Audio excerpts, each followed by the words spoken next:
లేవంట మరి మీరేం చెప్తారు దాని గురించి? నిజంగా ఉన్నాయా లేవా సినిమాలో? అంటే ప్రతి సీన్ ఉంది చాలా కావాలని చేస్తారు. తమన్ గారి మ్యూజిక్ మిక్సింగ్ వర్స్ట్గా ఉందంటున్నారు, దానికి ఏం చెప్తారు? అసలు తమన్ అన్న బీజం గురించి ఏం చెప్తామన్నా, అసలు చెవులకి రక్తాలు కానీ అంత బాగుంది బీజం. కేవలం సంజయ్ దత్తను చూపించారు, ప్రభాస్ అంతా చూపించారు మీరు అసలు చెప్పినదే ఎవడన్నా. ప్రభాస్ అన్న ఫస్ట్ నుంచి స్క్రీన్ మొత్తం క్లైమాక్స్ దాకున్నాడు. ఆ గ్లామర్ చూస్తే మనము గత బాహుబలి తర్వాత నుంచి కంప్లీట్ యాక్షన్ లో చూస్తున్నాము. ఇలా ఎలా అనిపించింది? మళ్ళీ లవ్లీగా కామెడీగా చూడటం ఇది మిస్ అయినాడు వేస్ట్ అండి. ఈ సినిమా పక్కా చూడాలి. తర్వాత మళ్ళీ ఇలాంటి సినిమా ప్రభాస్కి పడదు కూడా చెప్పాలి. ఈ సంక్రాంతి పోటీలో దాదాపు 6-7 సినిమాలు ఉన్నాయి. మన వాటిని తట్టుకుని నెంబర్ 1 గా నిలుస్తుంది అంటారు సినిమా ఇది. రాజు ప్రభాస్ రాజు ఎంతమంది వచ్చినా ప్రభాస్ అన్నది ఈ సినిమా బ్లాక్ బస్టర్ అన్న. దీనికి పార్ట్ 2 ఉందంట, ఆ పార్ట్ 2 అవసరమా? నాకు అంతగా అవసరం లేదనిపించింది. అది లాస్ట్కి పెట్టేశాడు ఏమి సరిగా చెప్పకుండా. అంటే ప్రభాస్లో మళ్ళీ ఇంకొక ప్రభాస్ ఇద్దరిని చూపెట్టి ప్రభాస్కే విలనిజం లెక్క చూపెట్టింది. ఏంట్రో ఎలా ఉంది రాజాసాబ్? రాజాసాబ్ ఒకటి మాట్లాడుతున్నాను. ఒక అభిమానిగా ప్రభాస్ గారి లుక్స్, ప్రభాస్ గారి కామెడీ టైమింగ్ సూపర్ అనమాట.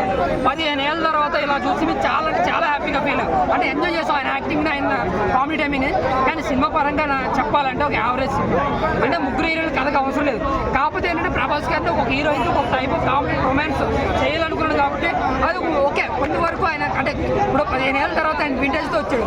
ఎందుకు చూస్తాం ఆయన కామెడీ. అంటే ఆ వింటేజ్ అనే పదం వాడటం అవసరం ఉంటుంది. ఆయన బాగానే ఉన్నాడు, మంచి హెల్తీగా ఉన్నాడు.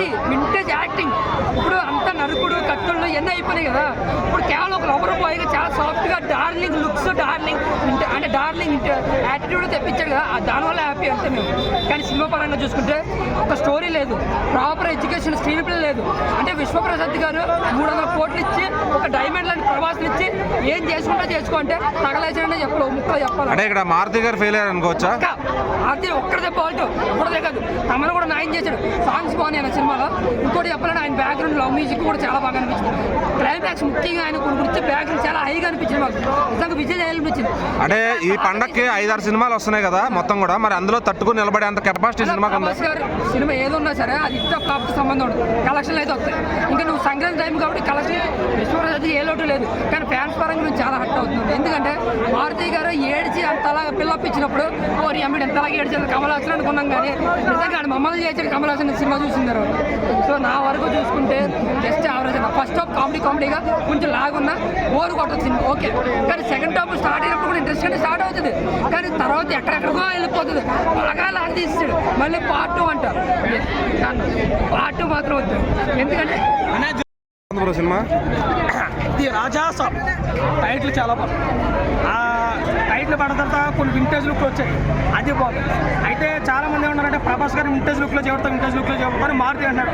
ప్రభాస్ గారు వింటేజ్ లుక్లో చేయించడానికి ఎందుకంటే ఆయనకైనా 60 సంవత్సరాలు 70 సంవత్సరాల తిప్పు కొడితే 40 సంవత్సరాలు ఉన్నాయి. ఆ ప్రభాస్ ఎలా ఉన్న ఆలోచించాలి. ప్రభాస్ అంటే ఒక రాజు, ప్రభాస్ అంటే ఒక బాహుబలి, ప్రభాస్ అంటే ఒక సలారు. ఇలాంటి ప్యాన్ ఇండియా సార్ నీకు అప్ చెప్తాను. ఏ సినిమా తీసాను మారుతి గారు, ఏ సినిమా తీసాను నాకు అర్థం కాదు. అలా ఏదో గర్వంగా చెప్పేసావు. నా అడ్రస్ పెట్టాను, విల్లా నెంబర్ 71 పెట్టాను, కొండాపూర్ వచ్చినాను, మొత్తం అడ్రస్ పెట్టు. ఆ ప్లాట్ నెంబర్ చెప్పు, ఆ విల్లా నేమ్ చెప్పు, పూర్తిగా అడ్రస్ చెప్పు. 100 మంది వచ్చి కూర్చుంటారు. ఇదే నువ్వు తీసే సినిమా. ఒక ప్యాన్ ఇండియా స్టార్ నుంచి నీకు అప్ చెప్తే నువ్వు చేసేది ఇదా?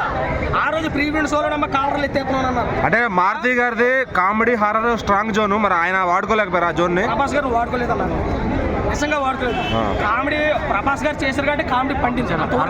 ప్రభాస్ గారిని పక్కన పెట్టి సినిమా ఓవరాల్ గా ఎలా ఉంది? సినిమా ప్రభాస్ గారి కోసం చూడ తప్ప సినిమా పోవాలి.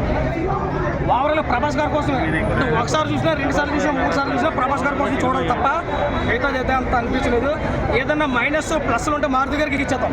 ప్రభాస్ గారితో ఏం మిస్టేక్ లేదు. ఇప్పుడు హిందీ వాళ్ళకి ఎక్కుద్ది సినిమా నచ్చిందంట, హిందీ వాళ్ళకి నచ్చిందంటారా? హిందీ వాళ్ళకి ఏముంది అక్కడ? దానికి తోడు 3 గంటల 9 నిమిషాలు సినిమా. మళ్ళీ పార్ట్ 2 ఈ 3 గంటల 9 నిమిషాలకే ఇబ్బంది పెట్టాడు. మళ్ళీ పార్ట్ 2 అంటాడు.